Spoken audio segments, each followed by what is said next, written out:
Hi guys, thanks for coming today. I wanted to take a little bit of time with you guys and reflect. I want to talk about some things that we already do that you don't even notice you do because you're great educators. It's just something that's common practice for many of us. But I would like to talk about why we do it, and maybe that will help some people that aren't currently doing this to become aware and make it more of a general practice for them. School's 2 days away. What is the one thing that you want most in your classroom? That's right, a class list. As soon as you get that class list, you're going to be labeling their coat hooks, their cubbies, their desks, everything with their name on it. Everybody wants to know who the children are that are in their class. What do you teach your students to do the second you give them a paper? That's right, put their name on it. Why? Why are those the things that we have ingrained in ourselves?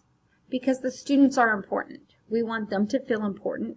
So the very first thing is putting their names on it, putting the kids first.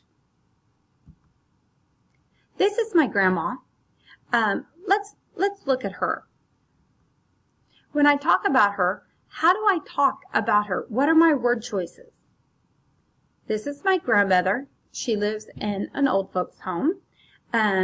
She has Alzheimer's and she has dementia. Would I ever say, this is my dementiated grandmother? No, that just sounds crazy. We always lead with the person first. My grandmother has dementia. Let's look at my aunt. When I talk about her, how do I choose my wording? My aunt uses oxygen. My aunt has cancer.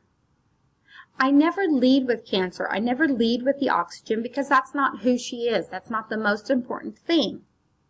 We never would think about putting the cancer or the oxygen in front of a loved one when we're talking about them. So why would we do it with children?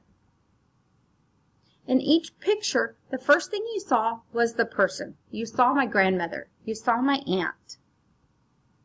That's because the person is the most important. Let's look at the power of has and with. This is Tyler. Tyler has freckles. Tyler has blue eyes. Here's Tyler with freckles. Here's Tyler with a smile. We would never say Freckles has Tyler because Tyler owns the freckles, not the other way around. We always put the person first. Here's Megan. Megan has braces. Here's Megan with a happy face. Here's Megan with a coat on.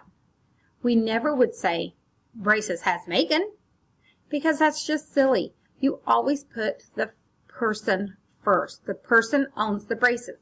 The person owns the happy face, not the other way around. Let's look at Todd. Todd has a learning disability. Todd has a speech problem. Todd is a child with autism. Why would we say it the other way around?